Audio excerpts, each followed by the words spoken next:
তো প্রিয় বন্ধুরা, চলুন আজ আমরা বেশ কিছু সিচুয়েশন বেসড প্রশ্ন উত্তর নিয়ে আলোচনা করব। আজকেই মোটামুটি 10টি প্রশ্ন নিয়ে আলোচনা করব, 61 থেকে 70 পর্যন্ত। বাকি যে 30টি থাকলো, পরবর্তীকালে যদি সময় হয় তখন আমরা বাকি 30টি প্রশ্ন নিয়ে আলোচনা করব। আর যদি সময় না হয় তাহলে কিছু করার নেই। তবে এরপরে মোটামুটি আমরা আগামীকাল থেকে পরিবেশটার উপর একটু জোর দেব। মানে পরিবেশ থেকে অনেক প্রশ্ন করা হচ্ছে, তো পরিবেশের বিষয়ে আমরা দুটি ক্লাস নেব, আমরা আলোচনা করব। আর আরও দুটি ক্লাস আমরা চাইল্ড সাইকোলজি বা শিশু মনস্তত্ত্বের উপর আলোচনা করব। ঠিক আছে? তো চলুন, আজকে যে প্রথম প্রশ্ন, 61 নম্বর প্রশ্ন, যে যদি স্কুলে কোনো নতুন প্রযুক্তি আসে, যেমন স্মার্ট বোর্ড বা স্মার্ট টিভি, কিন্তু আপনি তা ব্যবহার করতে পারেন না, তাহলে আপনি কি করবেন? বা ব্যবহার করতে জানেন না, এই পরিস্থিতিতে আপনি কি করবেন? একজন বলুন জাস্ট। স্যার আমি বলছি। হুম। প্রথমত, বর্তমান যুগে সবাই স্মার্টফোন এবং কম্পিউটার বা স্মার্ট জিনিসপত্রের সাথে ব্যবহার করতে সবাই সক্ষম। তাও যদি কারোর জানা না থাকে সেটি ব্যবহারের ওখানে একটি বই থাকে যে কিভাবে হাউ টু ইউজ, ওটা পড়ে ওটি সম্পূর্ণ জ্ঞান তথ্য অর্জন করে সেটিকে আহ 3-4 বার প্র্যাকটিসের মাধ্যমে সেটিকে প্র্যাকটিস করে নেব। তারপরে আমি এবং আমার সহকারী শিক্ষক শিক্ষিকা এবং প্রধান শিক্ষক মহাশয় যারা জানেন তাদের কাছ থেকে পরামর্শ নিয়ে সেটিকে ক্লাসরুমে প্রয়োগ করার ব্যবস্থা করব। খুব সুন্দর বলেছেন। স্যার, আমি একটু বলি। হ্যাঁ, বলুন।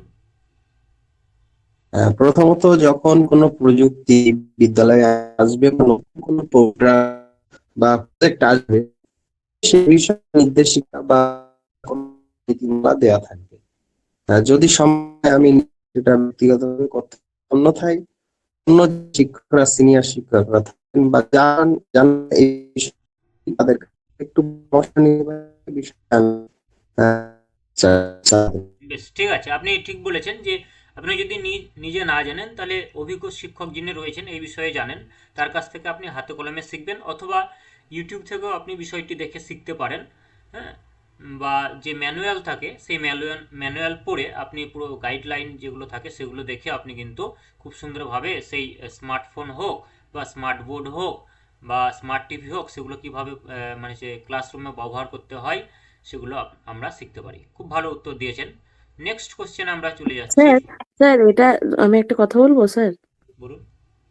স্যার, নতুন যখন কোনো প্রযুক্তি বিদ্যালয়ে আসে বা কোনো জায়গায় আসে, তখন তো সেটা ইনস্টল করার সময় একজন গাইড করে যান প্রযুক্তিগতভাবে। হুম, এটা কি বলা যেতে পারে? অবশ্যই বলা যেতে পারে। যে তেনার কাছ থেকে আমি বিষয়টি প্রাথমিক ধারণাটি নেব। হ্যাঁ, প্রথমে হ্যাঁ, ধরুন নতুন কোনো ডিভাইস, এটা স্মার্ট ফোনের মতো না, ব্যবহারটা একটু অন্যরকম। সেটা ইনস্টল করার সময় একজন তো টেকনিশিয়ান আসবেন। তা তিনি নিশ্চয়ই আমাদের স্কুলের সবাইকে প্রশিক্ষণ দেবেন। সেখান থেকে আমি সেটা পরিচালনা করার ব্যাপারটা আমি শিখে নেব। এটা বলতে পারি? হ্যাঁ, অবশ্যই বলতে পারেন। আচ্ছা স্যার, অবশ্যই বলতে ঠিক পারেন। আছে। নেক্সট কোশ্চেন নম্বর 62, যেখানে বলা হচ্ছে যে যদি কোনো শিক্ষার্থী ক্লাসে মিথ্যা কথা বলে, তাহলে আপনি কি পদক্ষেপ নেবেন? বলুন একজন। শিশুরা প্রায়ই স্যার ক্লাসে আমি মিথ্যে কথা বলে, একজন বলুন। প্রথমত, যদি কোনো শিক্ষার্থী মিথ্যা কথা বলে তাকে তার মিথ্যা বলার কারণটি জানতে চাইবো এবং তাকে বোঝাবো যে মিথ্যা কথা বলাটা একদমই উচিত নয়। এটি একটি কু অভ্যাসের মধ্যে পড়ে এবং বর্তমানে সত্যি কথা বলতে হবে এবং সত্যের পথে চলতে হবে। সবসময় সত্য কথা বলতে বলবো এবং তার যে মানে তার যা বন্ধু বান্ধবী যারা আছে তাদেরকে এনকারেজ করবো সে যাতে সত্যি কথা মানে মিথ্যা কথা না বলে সত্যি কথাটা বলে। বেশ, ভেরি এইভাবে গুড। তাকে বলা যেতে পারে। বেশ, আমি এনিওয়ান। বলি স্যার। বলুন। প্রথমত, কোন শিক্ষার্থী যদি মিথ্যা বলে, তার মিথ্যা বলার কারণটা আমি উন্মোচন করব। তারপরে তাকে এ ব্যাপারে সৎ পরামর্শ দেব এবং কিছু নীতি বাক্যমূলক গল্প তাকে আমি শোনাবো, নীতি কথামূলক গল্প ভেরি শোনাবো গুড, যে এটাই মিথ্যা আমি কথা বলতে বলা। চাইছিলাম যে নীতিমূলক গল্প মাধ্যমে আমি পাঠ দেবো যে সত্যি কথা বলাটা কতটা জরুরি, এবং মিথ্যা কথা বললে মানে মানুষজন, আমাদের সমাজ আমাদের কিভাবে চোখে দেখবে, বা মিথ্যা কথার যে কুপ্রভাব সেগুলো আমরা নিজেরাও গল্প বানাতে পারি, বা এই ধরনের গল্পও আছে অনেক, যেগুলো আমরা ক্লাসরুমে ব্যবহার করতে পারি। কারণ গল্পের মাধ্যমে যদি ওটা শিশুদের স্যার শিক্ষা দেওয়া হয় সেটা শিশুরা খুব ভালোভাবে গ্রহণ করে এবং সিরিয়াসলি অনেকটা বিষয়টা গ্রহণ করে তারা। হ্যাঁ, বোঝানোর থেকে স্যার এক কথায় গল্পের যদি মাধ্যমে উত্তরটা দিই, শেখানোটা ভালো। বলুন। হ্যালো, এক কথায় যদি উত্তরটা দিই তাহলে কি হবে স্যার, যে নীতি কথামূলক গল্প বলে শিক্ষার্থীর মনকে পরিবর্তন করার চেষ্টা করবে। হ্যাঁ, ভেরি গুড। ঠিক আছে। নেক্সট অন্য কেউ বলবেন নতুন যারা জয়েন করেছেন আজকে এই কোশ্চেনের হ্যাঁ অ্যান্সারটা স্যার, বলুন। এই টাইপই বলতে চাইছিলাম, ঠিক এটাই উত্তর। তাহলে এটার আর উত্তর নিয়ে কোনো দ্বিমত নেই, আমরা নেক্সট কোশ্চেনে চলে যাচ্ছি। 63 63 নম্বর কোশ্চেন, এখানে বলা হচ্ছে যে যদি আপনার ক্লাসে একজন শিক্ষার্থী খুব শান্ত এবং লাজুক হয়, অন্যদের সাথে মিশতে না চায়, তাহলে আপনি কি করবেন? একজন বলুন। প্রথমত সেই শিক্ষার্থীকে কোনো একটি কাজ দেওয়ার চেষ্টা করব, যাতে সেই কাজটি সে করে দেখাতে পারে, এবং একটি গ্রুপ কোনো প্রজেক্ট দিলাম বা গ্রুপ কোনো কাজ দিলাম, যাতে সে প্রত্যক্ষভাবে অংশগ্রহণ করতে পারে, ফলে তার লাজুক ভাবটা কাটে। প্রয়োজনে শিশু সংসদ গঠন করে সেখানে তাকে কোনো একটি মন্ত্রীর দায়িত্ব দেওয়া যেতে পারে, যাতে সে সেই তার মধ্যে সেই নেতৃত্ববোধের দায়িত্ব আসে, ফলে তার লাজুকতা কমবে। এবং বেশ, ঠিক আছে, অন্য একজন বলুন। উত্তরটার আমি খুব একটা সন্তুষ্ট নই, অন্যজন বলুন, আরো সুন্দরভাবে উত্তরটা দেওয়া যেতে পারে, বলুন। কারো মাথায় আইডিয়া বলুন, নতুন আইডিয়া। Anyone please. বেশ, তাহলে আমি ব্যাখ্যা করে দিচ্ছি, দেখুন। দলগতভাবে হ্যাঁ বলুন, আপনি বলুন, পয়েন্ট ঠিক ধরেছেন।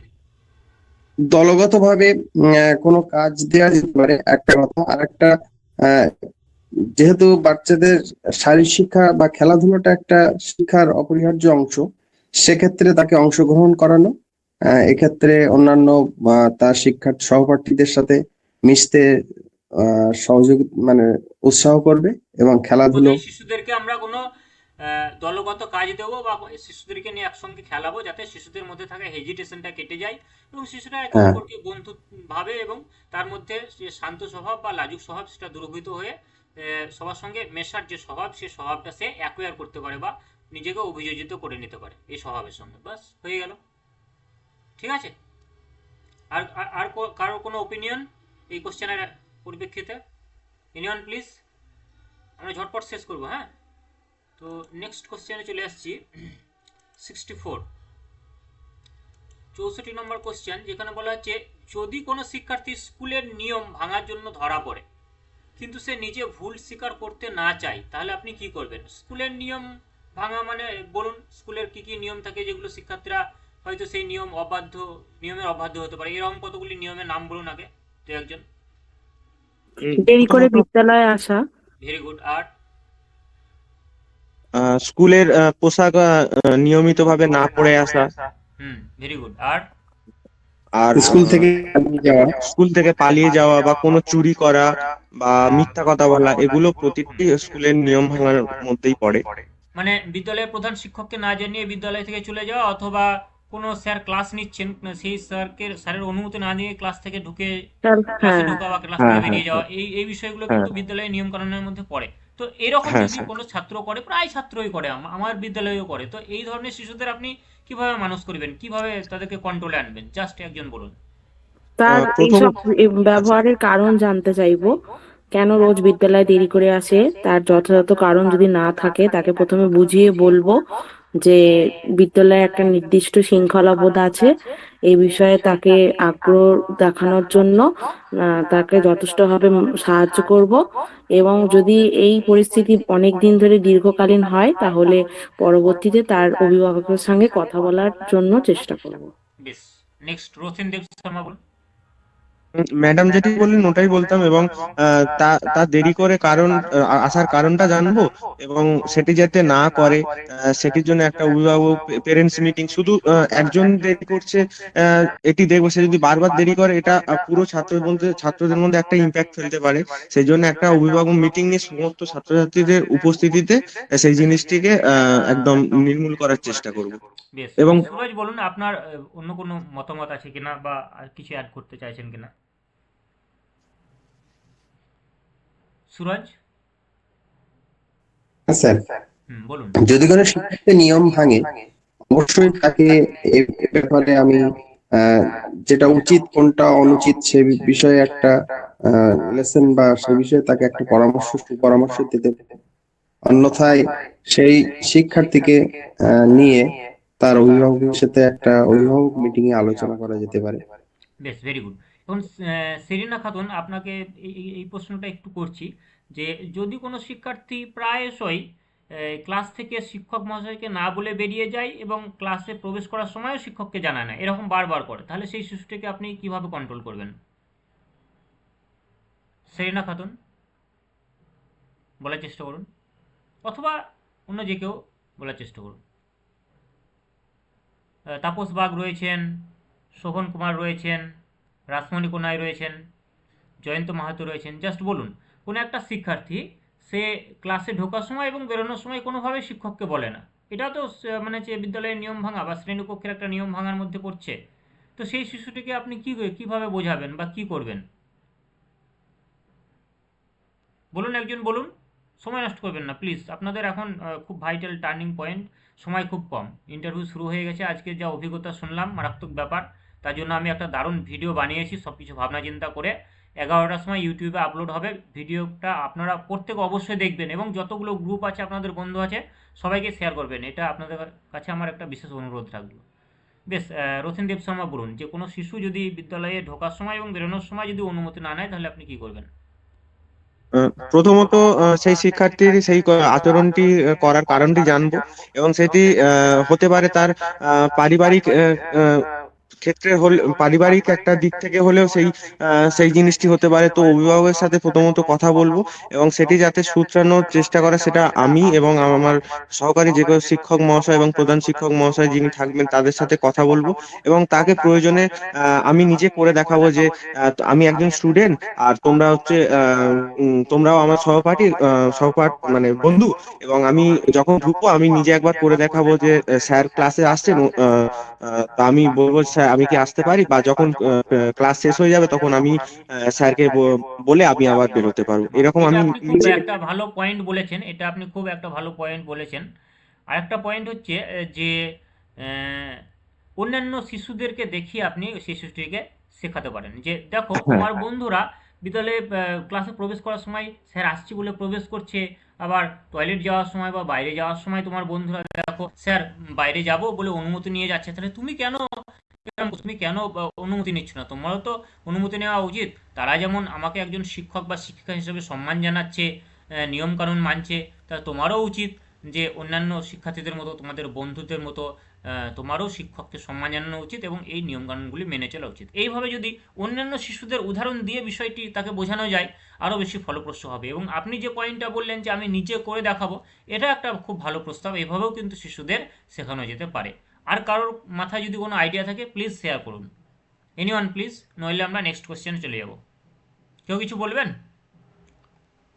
তো চলুন আমরা হ্যাঁ, শিশুরা যেরকম আচরণ করে সেটা অ্যাকচুয়ালি তাদের পরিবেশের প্রভাব থেকে তার মধ্যে সেটার ইম্প্যাক্ট পড়ে। তা নিশ্চয়ই ও ওরম ভাবেই অভ্যস্ত। সেটা কেন এরকম আচরণ করছে সেটা আমি জানার চেষ্টা করব, এবং ওকে দৃষ্টান্তমূলক বিভিন্ন রকম অন্যান্য বন্ধু বান্ধবদের দেখাবো যে তোমার আহ, কি বলবো, পার্টি যারা আছে, সহপাঠী যারা আছে তারা তো এরকম আচরণ করছে না। বিদ্যালয়ের একটা নির্দিষ্ট নিয়ম কানুন আছে, সেটা তোমাকে একটু মাথায় রেখে তোমাকে এগুলো শিখতে হবে, এবং তাকে এরকম ভাবে বুঝিয়ে আমি এটা শুধরাবার চেষ্টা করব। ভেরি গুড, ভেরি গুড, খুব সুন্দর। তাহলে যে পয়েন্টগুলো আলোচনা হচ্ছে কিন্তু খুব ভাইটাল। দেখুন কতজনের মাথা থেকে কত ধরনের পয়েন্ট বেরোচ্ছে। সুতরাং আলোচনাটা খুব দরকার। আপনি হয়তো পিডিএফ নিলেন, উত্তর নিলেন, একমুখী উত্তর পড়ে গেলেন, ওটা ঠিক হবে না। আপনি যখন আলোচনা করবেন তখন মেমোরি এত সুন্দরভাবে খুলবে না ব্রেনটা, আর বিভিন্ন জনের কাছ থেকে বিভিন্ন রকম তথ্য হবে, এগুলো কিন্তু গেঁথে যাবে একদম।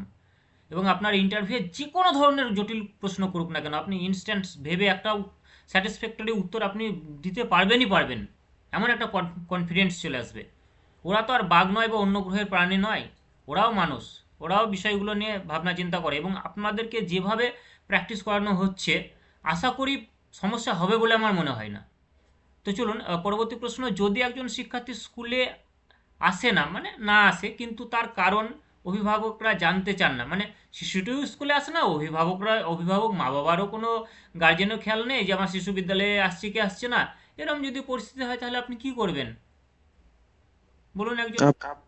প্রথমত অভিভাবকের সাথে এটি আলোচনা করা সবার প্রথমে দরকার, এবং কারণটি হতে পারে বিভিন্ন সামাজিক কারণবশত থাকতেই পারে। সেটি প্রথমত অভিভাবকের সাথে কথা বলে সেটি জানবো, এবং অভিভাবকদের প্রথমে বোঝাবো যে স্কুলে আসাটা কতটা জরুরি। স্কুলে না আসলে অন্যান্য শিক্ষার্থীদের থেকে তাদের যে শিশুটি আছে সেটি পিছিয়ে পড়বে, এবং তা বলবো যে অবশ্যই স্কুলে আসতে, প্রয়োজনে আমি তাদের বাড়িতে গিয়ে খোঁজ নেব, এবং তাদের প্রতিবেশী যারা আছে তাদের সাথে কথা বলবো যে তাদের না আসার কারণটা কি, এবং তাদেরকেও একটু বুঝিয়ে বলবো যে যাতে সেই শিক্ষার্থীকে স্কুলে নিয়মিত পাঠানোর ব্যবস্থা করা যায়। বেশ, ঠিক আছে। এনিওয়ান? আর আর কেউ? যদি কোনো আচ্ছা, বলবো। শিক্ষার্থী সুরজ বলুন। বলুন। যদি কোনো শিক্ষার্থী বিদ্যালয়ে অনুপস্থিত থাকে বা নিয়মিত না আসে, সেক্ষেত্রে তার প্রথমত কারণটা উন্মোচন করা হবে, এবং কারণটা যেটা এক্ষেত্রে উঠে আসবে সেটা কি বলার প্রয়োজন আছে বলে মনে করবো স্যার? হ্যাঁ, যেহেতু ফার্স্ট জেনারেশন লার্নার হলে এমনটা হয়, আহ, সেক্ষেত্রে ওই সমস্ত অভিভাবকদেরকে আমরা কিছু পরামর্শ করতে পারি, সেটা প্রধান শিক্ষকের সহযোগিতা নিয়ে, বা প্রধান শিক্ষকের আহ, নির্দেশ মতো হবে।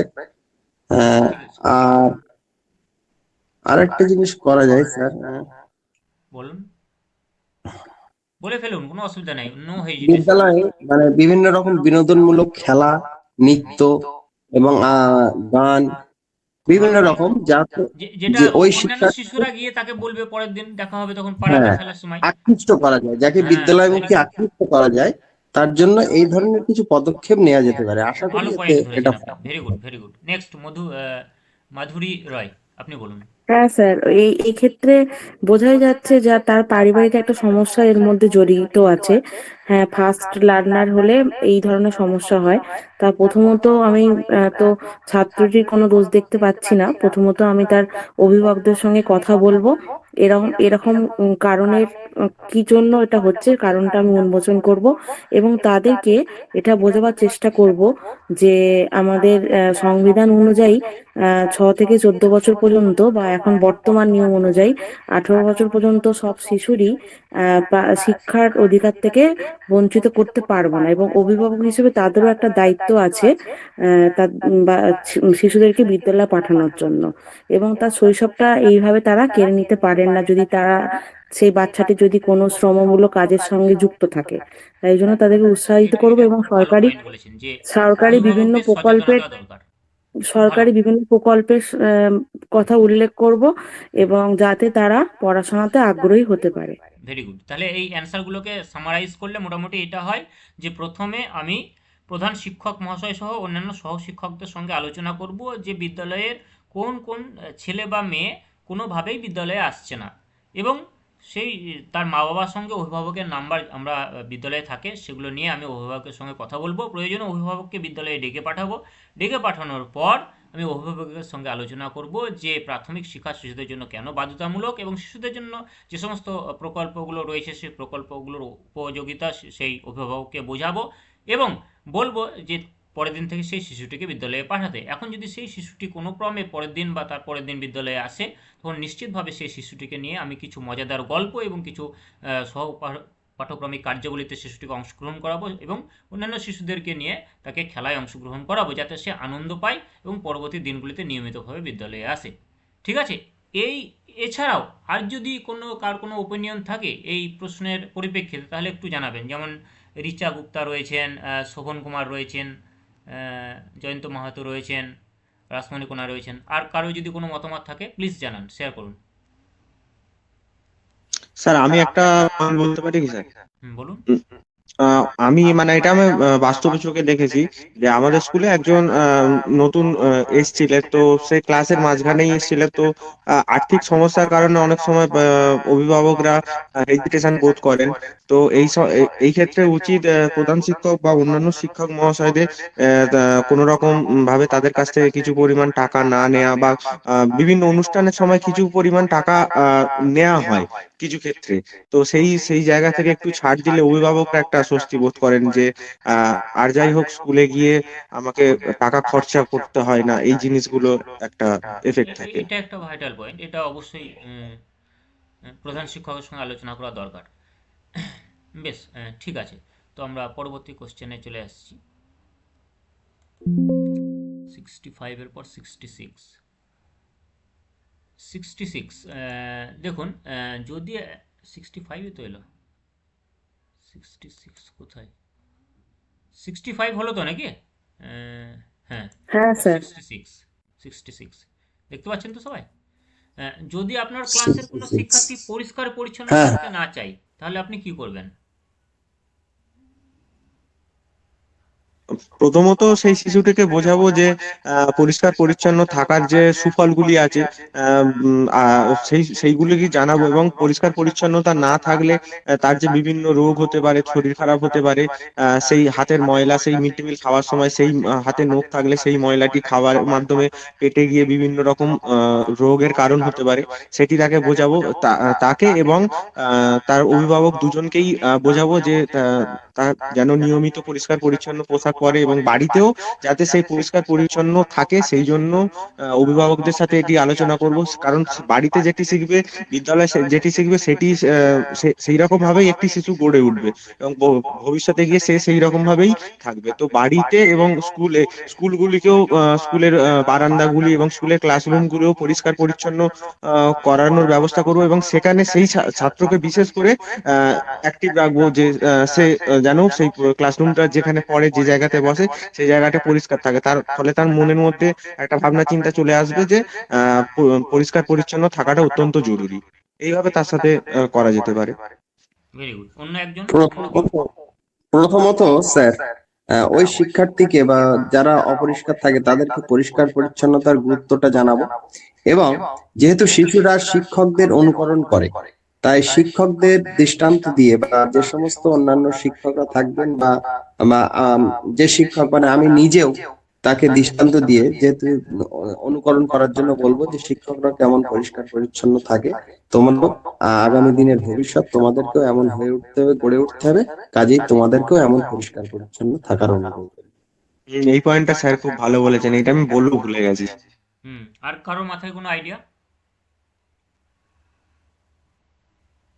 আর কেউ বলুন, বাকিরা একটু বলার অভ্যাস করুন। ইন্টারভিউ তো শুরু হয়ে গেছে, আর তো সময় নাই।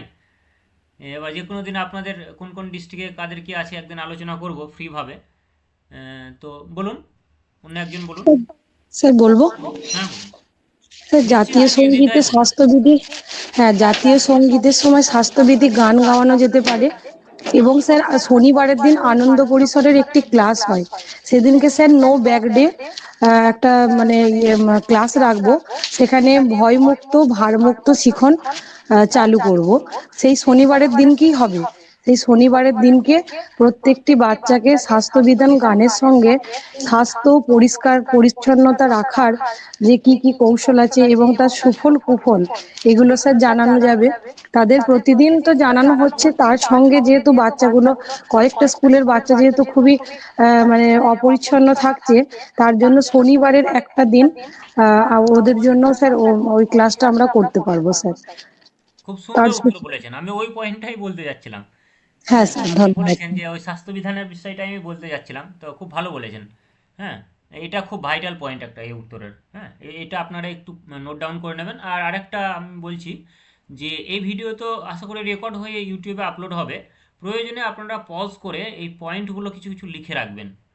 সবার যে পয়েন্টগুলো হলো জাস্ট শুধু পয়েন্টগুলো, প্রশ্ন থাকলো তার পরিপ্রেক্ষিতে জাস্ট পয়েন্টগুলো একবার চোখ বুলিয়ে নেওয়ার জন্য, তাহলে সুবিধা হবে।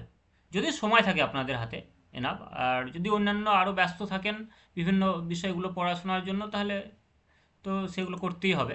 নেক্সট 67, চলুন 67 নম্বর প্রশ্ন, যেটা বলা হচ্ছে যে যদি ক্লাসের শিক্ষার্থীরা খেলাধুলায় বেশি সময় ব্যয় করতে চায় এবং পড়াশোনার প্রতি মনোযোগ না দেয়, তাহলে আপনি কি করবেন? আমি দেখছি আমার ক্লাসে, ক্লাস 2 এর ক্লাস নেই, আমি 3ও নেই মাঝে সাঝে। তো একটা ক্লাস করার পর বলে স্যার খেলবো, স্যার খেলবো, মানে খেলতেই বেশি পছন্দ করে। মানে ছোট শিশু তো তারা, তাদের খেলাধুলার প্রতি বেশি আগ্রহ। তো এই রকম শিশুদেরকে আপনি কিভাবে আবার মোটিভেট করে পড়াশোনার মধ্যে তাদের মনোনিবেশ করানোর চেষ্টা করবেন বা পড়াশোনায় ফিরিয়ে আনবেন, তার কতগুলো কৌশল আমি তো অ্যাপ্লাই করি। আপনারা এবার বলুন, আপনাদের কাছ থেকে যদি কিছু শিখতে পারি, নতুন কিছু বলুন, একজন দুজন। প্রথমত স্যার একটি ক্লাসের পরে একটু একটা খেলাধুলার ক্লাস মাঝখানে রাখা যেতেই পারে, এবং সেই খেলাধুলার মাধ্যমে কিছু বাস্তব উদাহরণের মাধ্যমে কিছু যোগ বিয়োগ এরকম কিছু জিনিসকে শেখানো যেতে পারে। এবং তার ফলে তারা সেই জিনিসটিকেও শিখে যাবে, আর সঙ্গে সঙ্গে খেলাটাও হবে, তাদের মনটাও শান্ত হয়ে যাবে। পরবর্তীকালে তার পরের পিরিয়ডে অন্য কিছু ক্লাস নিয়েও সেটি করানো যাবে। খেলাধুলার মাধ্যমে তাকে পড়াশোনাতে মনোনিবেশ করাতে হবে। এটির মাধ্যমে করা যেতে পারে স্যার। নেক্সট, রিচা গুপ্তা, আপনি একটু বলার চেষ্টা করুন। রিচা গুপ্তা শুনতে পাচ্ছেন? এটা লাইভ চলছে, হ্যাঁ, কোনো রেকর্ডিং নয়। আপনি একটু বলার চেষ্টা করুন। অথবা শোভন কুমার মণ্ডল, একটু বলুন, চেষ্টা করুন একটু। ইন্টারভিউ বোর্ডে তো আপনাকে বলতেই হবে, তাহলে এখন যদি একটু প্র্যাকটিস করে নেন, ঝালিয়ে নেন, ভালো হয়। হেজিটেশনগুলো কেটে যাবে এবং আপনি সুন্দরভাবে তখন উত্তর দিতে পারবেন, বা মাথায় আইডিয়াগুলো ভালোভাবে আসবে। একটু দুজনের মধ্যে একজন একটু বলুন, অথবা রাসমণি কোনায়, আপনারা তিনজন একটা প্রশ্নেরও উত্তর বলেননি, শুনছেন, ঠিকই আছে, শোনা অবশ্যই উপকারের, তবে একটু বলাটা আরও বেশি উপকারের। একটু বলার চেষ্টা করুন দেখি, একজন চেষ্টা করুন। শোভন কুমার মণ্ডল, রিচা গুপ্তা লেফট। বেশ ঠিক আছে, ইউটিউবে দেখে নেবে পরে, জিজ্ঞেস করেছি, অসুবিধা নেই। শোভন কুমার মণ্ডল বলুন, যে যদি ক্লাসের শিক্ষার্থীরা খেলাধুলায় বেশি সময় ব্যয় করতে চায় এবং পড়াশোনার প্রতি মনোযোগ না দেয়, তাহলে আপনি কি করবেন? আপনার মাথায় কি কোনো আইডিয়া আছে, নতুন কিছু আইডিয়া? বেশ, সুরজ বলুন। হ্যাঁ স্যার, আমি বলছি, যদি কোনো শিক্ষার্থী খেলাধুলার মধ্যে বেশি সময় দেয়, এটা স্বাভাবিক ঘটনা। সেক্ষেত্রে ওই খেলাধুলার মাধ্যমে শিক্ষার্থীকে যদি একটু পাঠমুখী করা যায়, সেখানে যদি কোনো পাঠদান করা যায়, যোগ বিয়োগের ধারণা একদম প্রাথমিক, বা খেলার মাধ্যমে যে শেখার বিষয়টা সেটা যদি আনা যায়, তাহলে কিছুটা ফলপ্রসূ হবে বলে আমি মনে করি। আর কারো মাথায় কোনো আইডিয়া? স্যার বলবো, বলুন। তো বেশিরভাগ শিক্ষার্থী যদি খেলাধুলায় আকৃষ্ট থাকে, তাহলে শিক্ষককেও সেই খেলাধুলাটার প্রতি স্যার মনোযোগ দিয়ে শিক্ষার্থীদের কি করতে হবে স্যার, শিক্ষকদের প্রতিটি শিক্ষার্থীকে নিয়ে আসতে হবে, তাদের নানান ধরনের খেলার মাধ্যমেই তাদের যোগের ধারণা বিয়োগের ধারণা, যেমন হচ্ছে স্যার 4টি ছেলেকে দাঁড় করালাম, তারপরে বললাম যে খেলার মাধ্যমে আরো দুটো ছেলে ছুটে এসে, এই যে একটা বৃত্ত আছে দেখো, গোল বৃত্ত, এর মধ্যে তোমরা 4জন আছো, আরো দুজন ঢুকে যাও, তাহলে তোমরা মোট কতজন হলে? ওরা বলবে 6জন। আচ্ছা, তোমরা এবার এখান থেকে 3জন বেরিয়ে যাও তো, তাহলে এবার তোমরা কতজন থাকলে তোমরা গুনে দেখো তো। তখন ওরা বলবে স্যার 3জন। এইভাবেও স্যার আমরা ওদের খেলার মাধ্যমে ওদের খেলার স্যার শখটাও মিটবে, আর তার সাথে খেলার ছলে ওরাও স্যার মানে পড়াটাও শিখে যাবে স্যার। বাহ, খুব এভাবেও সুন্দর স্যার বলেছেন। করতে হবে। এবং যখন শিশুরা বাইরে ছোটাছুটি করে, তখন আমি কি বলি জানো, জানেন তো, আমি বলি, চলো বন্ধুরা ক্লাসে চলো, তোমাদের একটা দারুণ জিনিস দেখাবো, চলো নন্তু নাগের নাচ দেখাবো। সবাই চলে আসে, নন্তু নাগ, নাগ মানে সাপ, নন্তু সাপের নাচ দেখাবো। এবার সবাই চুপচাপ বসে যাবে। এবার বোর্ডে সুন্দরভাবে আমি একটা সাপ আঁকলাম, সাপের মুখ আঁকলাম, একদম লেজ থেকে শুরু করে একটা করে ঘর কাটলাম, কাটতে কাটতে ধরুন প্রথমে 1 দিলাম, তারপরে ঘরটা ফাঁকা রাখলাম, তারপরে ঘরে 3 দিলাম, তারপরে ঘর ফাঁকা রাখলাম, তারপরে ঘরে 5 দিলাম, দিয়ে এইভাবে পুরো 10 পর্যন্ত করলাম। দিয়ে বললাম চলো এসো, একজন চলে এসো, দিয়ে যে ঘরগুলো ফাঁকা আছে সেগুলো পূরণ করো। এবার একের পরের ঘরটা ফাঁকা আছে, সে 2 লিখবে, সবাই হাত তুলে দাও, হাত তুলে দেবে। এইভাবে যদি শিশুদেরকে খেলানো যায়, তাহলে শিশুরা খেলার মাধ্যমে শিখবে, খুব সুন্দর আনন্দ পাবে। অথবা ধরুন যদি এটা করানো যায়, যে ডান বোর্ডকে আপনি মাঝখানে দাগ দিলেন, ডান দিকে 1 থেকে 10 পর্যন্ত সংখ্যা লিখলেন গোল গোল গোল গোল করে, আবার বাঁ দিকেও তাই গোল গোল করলেন, এবং তার মধ্যে 1 থেকে 10 পর্যন্ত সংখ্যা লিখলেন। এবার শিশুদের একটা টিম এ টিম, আর মানে সরি, বালিকাদের একটা টিম এ টিম, আর বালকদের একটা টিম বি টিম, দুটো টিমে ভাগ করলেন, খাতায় লিখে নিলেন এ টিম বালক, বি টিম বালিকা। এই দুজনের টিম থেকে একটা করে প্রতিনিধি বোর্ডের 2 সাইডে দাঁড় করিয়ে দিলেন, দিয়ে দুজনের হাতে একটা করে চক ধরিয়ে দিলেন, দিয়ে বলবেন যে চলো আমরা একটা দারুণ খেলা খেলবো। খেলাটা হচ্ছে, আমি যে সংখ্যাটি বলবো সেই সংখ্যাটি চকে করে বোর্ডে কেটে দিতে হবে, মানে দাগ দিয়ে দিতে হবে। যে আগে কাটতে পারবে সে 1 পয়েন্ট। এবার যে সবগুলো আগে কেটে দেবে তারা ফার্স্ট হয়ে যাবে, সেই গ্রুপ। এবার আপনি একটা সংখ্যা বললেন, ধরুন প্রথমে সংখ্যা বললেন যে কোনো একটা সংখ্যা 5, এবার 5টা যে আগে কাটতে পারলো, যদি বয়রা মানে বালকরা আগে কাটতে পারে তাহলে 1 পয়েন্ট পেলো। তারপরে বললেন হঠাৎ করে 9, এবার শিশুরা কী হবে, কানটাও তাদের শ্রবণ শক্তিও বৃদ্ধি পাবে এবং মনোযোগ বৃদ্ধি পাবে এবং সেই সঙ্গে হাতের যে পেশি সেটাও সবল হবে এবং হাতের সঙ্গে মস্তিষ্কের যে সংযোগ সেটাও ঘটবে এবং শিশুরা আনন্দ পাবে, অন্যান্য শিশুরা হাততালি দেবে এবং যে দল ফার্স্ট হবে তাদেরকে হয়তো কিছু পুরস্কার দিলেন। কেমন আইডিয়া বলুন? স্যার এটা দারুণ স্যার। ভালো আইডিয়া স্যার, খুব এইগুলো ভালো আমরা আইডিয়া। শিখেছি ই গ্র্যান্ড ট্রেনিংয়ে শিখেছি, এই নন্তনাগের খেলা, তারপরে ধরুন এই সংখ্যা কাটাকাটি খেলা। হ্যাঁ, ওই হ্যাঁ কারণে স্যার। বিষয়গুলো ভালো লাগে আপনার সঙ্গে আলোচনা করতে। নেক্সট চলুন আমরা পরবর্তী প্রশ্নতে চলে আসছি তাহলে। 67, 68। তো 68 নম্বর কোশ্চেন যেটা আছে যে যদি কোনো শিক্ষার্থী ছবি আঁকতে গিয়ে ক্লাসের বাইরেও আঁকাআঁকি করে তাহলে আপনি কি করবেন? একজন বলুন। আহ, এটি খুব ভালো। যদি কোনো শিক্ষার্থী ছবি আঁকতে ভালোবাসে এবং সে ক্লাসের বাইরেও আঁকাআঁকি করে, তো প্রজেক্ট বালার অন্তর্গত আছে যে পুরো স্কুলটায় একটা লার্নিং এইডস হিসেবে গ্রহণ করা যেতে পারে। সেখানে বিভিন্ন মনীষীদের ছবি, বিভিন্ন আকৃতির ছবি, সেগুলো দেওয়ালে অঙ্কন করার মাধ্যমে সেখানে সেই শিক্ষার্থীকে প্রত্যক্ষভাবে অংশগ্রহণের মাধ্যমে সে তার ছবি আঁকাটা প্রতিভাটাও গড়ে উঠবে এবং তাকে দেখে অন্যান্য সমস্ত শিশু এবং শিক্ষক শিক্ষিকারাও সেটিকে উদ্বুদ্ধ হবেন এবং তার যে কনফিডেন্স সেটি আরো বৃদ্ধি পাবে। ফলে সে ছবি আঁকার মাধ্যমে অনেক কিছু শিখতেও পারবে, প্লাস নিজের ছবি আঁকার প্রতিভাটাও বৃদ্ধি পাবে। ভেরি গুড, মানে এটাকে পজিটিভলি অ্যান্সারটা দিতে হবে, মানে আমি পজিটিভলি অ্যান্সার দে, হ্যাঁ। হ্যাঁ জি, আমি এটা নেগেটিভলি ধরবো না যে বাইরে ছবি আঁকছি, এটাকে আমরা নেগেটিভলি ধরবো না, ঠিক আছে? হুম। বেশ, অন্য এটা একজন বলুন। ঠিক স্যার। যদি কোনো শিক্ষার্থী ছবি আঁকে সেটা তার অবশ্যই একটা ভালো দিক।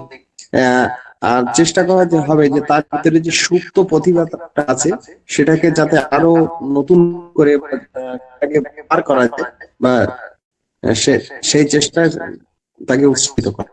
বেশ, ঠিক আছে। আর কারো কোনো মতামত এই উত্তরের পরিপ্রেক্ষিতে? না স্যার, রথিন বাবু যেটা দিয়েছেন স্যার সেটাই একদম স্যার আমার মতে ঠিক। ওকে, তো নেক্সট কোশ্চেন। তো এটাতে কি বলা হচ্ছে যে যদি একজন শিক্ষার্থী ক্লাস শেষ হওয়ার আগেই চলে যেতে চায় তাহলে আপনি কি করবেন? প্রায় দিনই চলে যেতে চায়, যেমন আমার ক্লাসের একজন রয়েছে, ও ঠাকুমা চলে আসে, ও প্রায় দিনই একবেলা হওয়ার পরই চলে যায়। তো এই ধরনের শিশুদের আর কি করবেন, আর গার্জেনদের আপনি কি বোঝাবেন বলুন একজন। প্রথমত প্রথমত অভিভাবককে, আচ্ছা বলুন স্যার, বলুন। বলুন স্যার, বলুন। আচ্ছা, প্রথমত সেই অভিভাবকদের বলবো যে সঠিক সময়ে তাদেরকে আনতে আসতে, কারণ একজনকে দেখে অন্যান্য সমস্ত শিক্ষার্থীরা তারাও চলে যাওয়ার বায়না করবে, ফলে ক্লাসরুমের একটা শৃঙ্খলা ভঙ্গ হবে এবং সেই শিক্ষার্থী যাতে ক্লাসে মনোনিবেশ করতে পারে, তার যেটি পছন্দের জিনিস, যখন সে চলে যাওয়ার বায়নাটাই করবে, তখন সে পছন্দের জিনিস যেটি আছে, আঁকা হতে পারে, গান হতে পারে বা খেলাধুলা হতে পারে, সেটির মাধ্যমে সেই পাঠ্য বিষয়বস্তুটাকে তার মধ্যে প্রত্যক্ষ অংশগ্রহণের মাধ্যমে বা তাদের সহপাঠীদের সাহায্যে সেই জিনিসটিকে শেখার জন্য উদ্বুদ্ধ করা যেতে পারে। ফলে তাদের পড়াশোনার প্রতি মনোযোগটাও একটু আকর্ষণ বৃদ্ধি হবে এবং তার বাড়ি যাওয়ার প্রবণতা, সঠিক সময়ে বাড়ি যাওয়ার প্রবণতাটা কমবে এবং সে নিয়মানুবর্তিতা সেটি সম্পর্কে জ্ঞান লাভ করতে পারবে যে ভেরি গুড, সময়ের কাজ সময়ে করতে হয়। বেশ, সুরজ বলুন। হ্যাঁ, যদি কোনো শিক্ষার্থী ক্লাস শেষ হওয়ার আগে চলে যায়, তো তার কারণটা উন্মোচন করতে হবে বা কারণটা জানতে হবে এবং তাকে এ বিষয়ে একটা পরামর্শ দেওয়া যেতে পারে তাকে বা তার অভিভাবককে, যে সে যদি কোনো ক্লাস শেষ হওয়ার পূর্বেই সেখান থেকে প্রস্থান করে তাহলে তার অনেক কিছু বিষয় অজানা থেকে যেতে পারে এবং ক্লাসের শেষে কোনো কোন একটা জিনিস থাকতে পারে, এমনটা যদি শিক্ষক মহাশয় বলেন যে আজকে শেষে তোমাদের একটা আহ, জিনিস বলে যাও, এমন যদি কোনো বিষয় করা যায় সেক্ষেত্রে ওই শিক্ষার্থীকে আমার মনে হয় শ্রেণীকক্ষে রাখা সহজ হবে। বেশ, অন্য কেউ? সেরেনা খাতুন কিছু বলবেন? হ্যাঁ স্যার। বলুন। তো স্যার প্রথমত আমি দেখবো যে গার্জেনটা তাকে কোন টাইমে নিতে আসছেন এবং গার্জেন বা সেই বাচ্চাটিকে দেখা দিচ্ছে কিনা। যদি গার্জেনটা বাচ্চাটিকে দেখা দেয় তাহলে স্যার গার্জেনটিকে আমি আলাদাভাবে বলতে পারি যে স্যার প্রতিদিন আমাদের স্কুলের একটা নিয়ম শৃঙ্খলা আছে। একটি বাচ্চারা অনুকরণ প্রিয় হয় সাধারণত। তো একটা বাচ্চাকে যদি দেখে কেউ যে সে ক্লাসের আগেই মানে চলে যাচ্ছে, তাহলে অন্য বাচ্চারাও সেক্ষেত্রে বলবে যে স্যার আমরাও চলে যাব। সেক্ষেত্রে স্কুলের একটা শৃঙ্খলা নষ্ট হবে। আর তার সঙ্গে সঙ্গে স্যার আর একটা কাজ করা যেতে পারে যে বাচ্চাটাকে শ্রেণীকক্ষে ধরে রাখার জন্য, যতই তার গার্জেন নিতে আসুক, বাচ্চাটাকে শ্রেণীকক্ষে ধরে রাখার জন্য কোনো দলগত খেলা করতে হবে, যে খেলাটা হবে আনন্দময় এবং সেই খেলাটা হবে স্যার মজার ছলে পুরোটাই। এবার দলগত খেলার মধ্যে ওকে এমন ভাবে যুক্ত করতে হবে যাতে সে তার বাড়ি থেকে কেউ যদি নিতেও আসে তাহলে সে পুরো মানে ক্লাসটা শেষ না হওয়া পর্যন্ত যেতে পারবে না sir. Very good, very good. এরকম ভাবে কিছু এটাই করা আমি যেতে অ্যাপ্লাই পারে। করেছি। ও ঠাকুমা নিতে আসে, ঠাকুমাকে দুদিন বুঝালাম, ঠাকুমা মোটামুটি অতটা ই করলো না, ও ছেড়ে দিয়েন তাই বললো।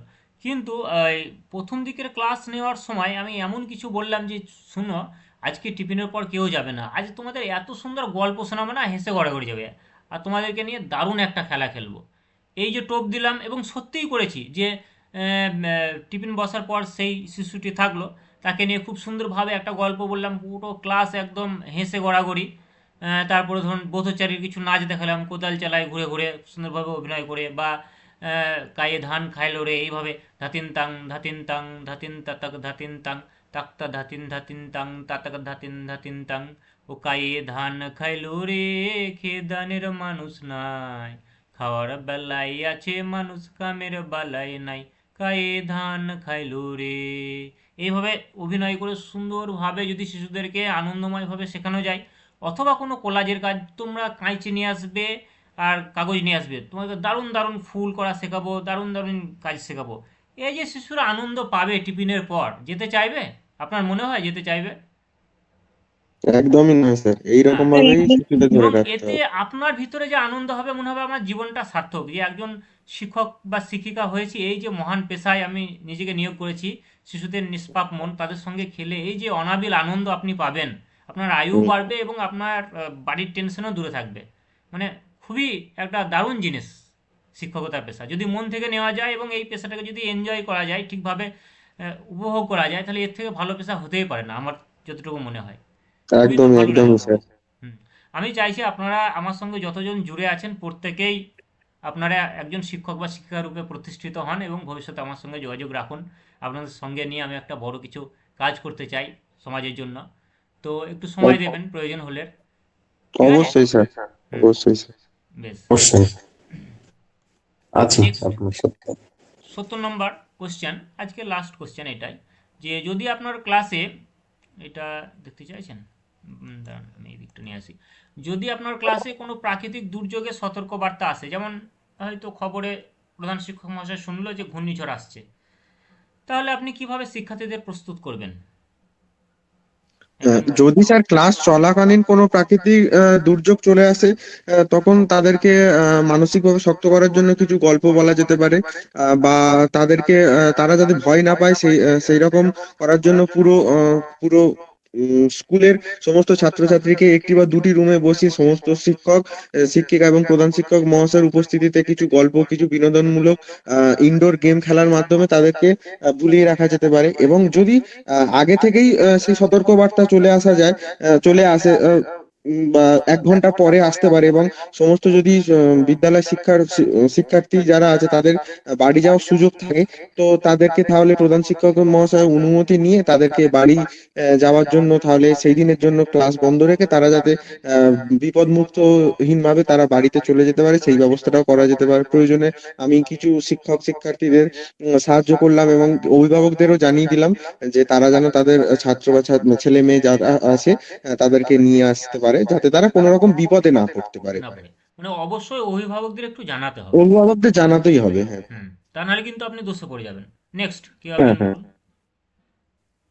স্যার, যদি আমি কোনো প্রাকৃতিক দুর্যোগে কোনো সংবাদ বা খবর পেয়ে থাকি, সেক্ষেত্রে শিক্ষার্থীদের পরামর্শ দেবো যে শিক্ষার্থীদের দুর্যোগ চলাকালীন অবস্থায় কি করা উচিত এবং কি করা উচিত নয়, এবং কিভাবে আমরা দুর্যোগকে মোকাবেলা করা।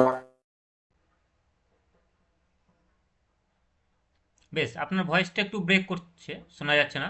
নেক্সট সেরিনা খাতুন বলুন। হ্যাঁ স্যার, মানে আমাকে জানতে হবে স্যার আগে প্রাকৃতিক দুর্যোগটা কখন আসছে। যদি স্যার দেখি যে ক্লাস চলাকালীন প্রাকৃতিক দুর্যোগটা চলে এসেছে, তাহলে স্যার বাচ্চাদের আমরা কাছে টেনে নেব। তারপর কাছে টেনে নিয়ে বলবো যে দেখো এখানে সবাই আমরা একটা পরিবার, এখানে সবাই আমরা বন্ধু, কেউ কাউকে ছেড়ে আমরা এই দুর্যোগের সময় কেউ কাউকে ছেড়ে আমরা বাইরে যাব না। তখন ওদের স্যার মনটাকে ভোলানোর জন্য আমি নানান রকমের বৃষ্টির গান, কোনো ঝড়ের গল্প, হ্যাঁ নানান রকমের এইগুলো আম কুড়ানোর গল্প আগেকার দিনের, এইরকম স্যার গল্প বলে তাদের ভুলিয়ে রাখবো। আর যদি দেখি যে না, আমাকে হেড টিচার বলে গেছেন যে 1 ঘন্টা পরে এই ঘূর্ণিঝড়টা শুরু হবে, তখন স্যার আমি সরাসরি প্রধান শিক্ষকের অনুমতি নিয়ে প্রত্যেকটি গার্জেনদের স্যারকেই বলবো যে আমাদের ভিএসি কমিটি আছে, ভিলেজ এডুকেশন কমিটির যিনি মেম্বার আছেন, তাকে একবার ফোন করে গ্রামের প্রতিটি অভিভাবককে জানিয়ে দিতে যে যেন তারা স্কুল থেকে প্রতিটি বাচ্চাকে যেন নিরাপদে বাড়িতে নিয়ে যান, কারণ এই সতর্কতা বার্তাটা এসেছে। আর কেউ কিছু বলবেন? দেখুন, আমরা পরবর্তী দিন কিন্তু বাকি 30টি প্রশ্ন উত্তর আর আলোচনা করছি না, আমরা পরিবেশ নিয়ে আলোচনা করব। পরিবেশের যে চ্যাপ্টারগুলো নিয়ে আলোচনা করব আপনাদেরকে একটু জানিয়ে দেই, আপনারা আগামীকাল একটু প্রস্তুতি নেবেন।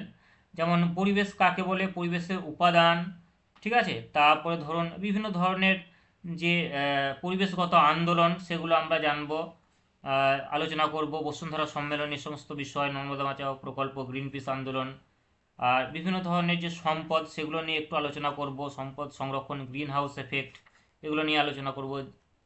আর অম্লবৃষ্টি, হ্যাঁ, এই সমস্ত বিষয়গুলো নিয়ে একটু আলোচনা করব। আর পরিবেশগত যে সমস্ত আইনগুলো রয়েছে সেগুলো নিয়ে আলোচনা করব।